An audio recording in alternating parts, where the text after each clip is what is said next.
सणानिमित्त घरीच बनवा मोत्यासारखी गोल गरगरीत बेसनापासून बनणारी गोड बुंदी। इथे मी एका बाउल मध्ये 1 वाटी बेसन व अर्धा चमचा तेल घेतला आहे। आता यात पाऊण वाटी पाणी टाकून घेऊयात। पाणी आपल्याला थोडं थोडं टाकून बॅटर मिक्स करत जायचं आहे।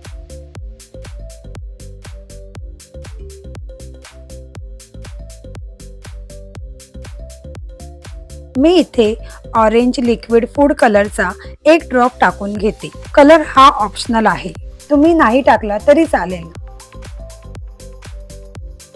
आता आपण बुंदीसाठी पाक बनवून घेऊयात। एका सॉस पॅन मध्ये मी 1 वाटी पाणी तर 2 वाटी साखर टाकून घेतलं आहे।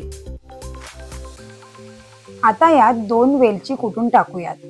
पाण्याला उकळ आली की त्यात अर्धा चमचा लिंबाचा रस टाकायचा आहे।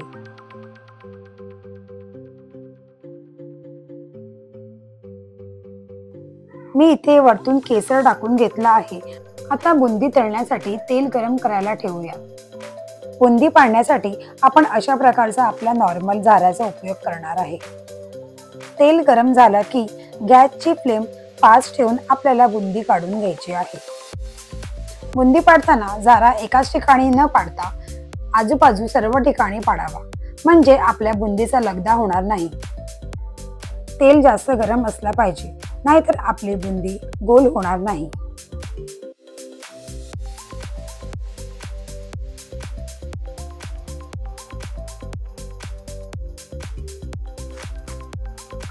हे बघा किती छान गोल सुटसुटीत बुंदी काढली आहे।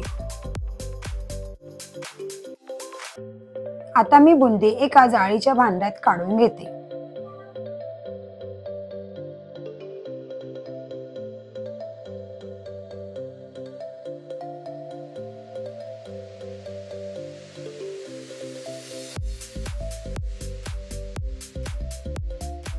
तुम्हाला मी पुन्हा एकदा बुंदी पाडून दाखवते।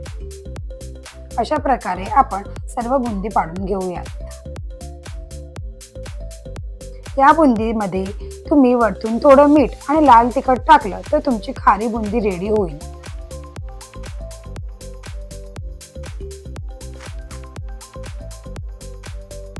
इथे मी एक बाउल घेतला आहे, यात आपण पाडलेली बुंदी काढून घेऊयात। आता मी यात 1 चमचा काजू, 1 चमचा मनुका टाकून घेते।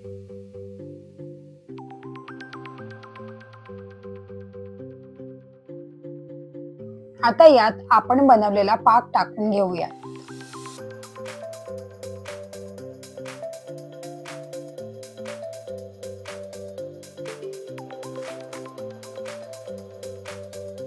गरम गरम पाक टाकले की आपल्याला ही बुंदी झाकून अर्धा तासासाठी ठेवायची आहे।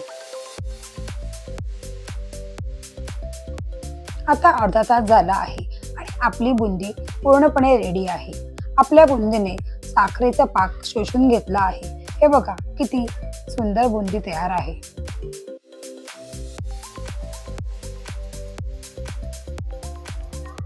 घरी तुम्ही 10 ते 15 मिनिटात ही बुंदी बनवू शकता।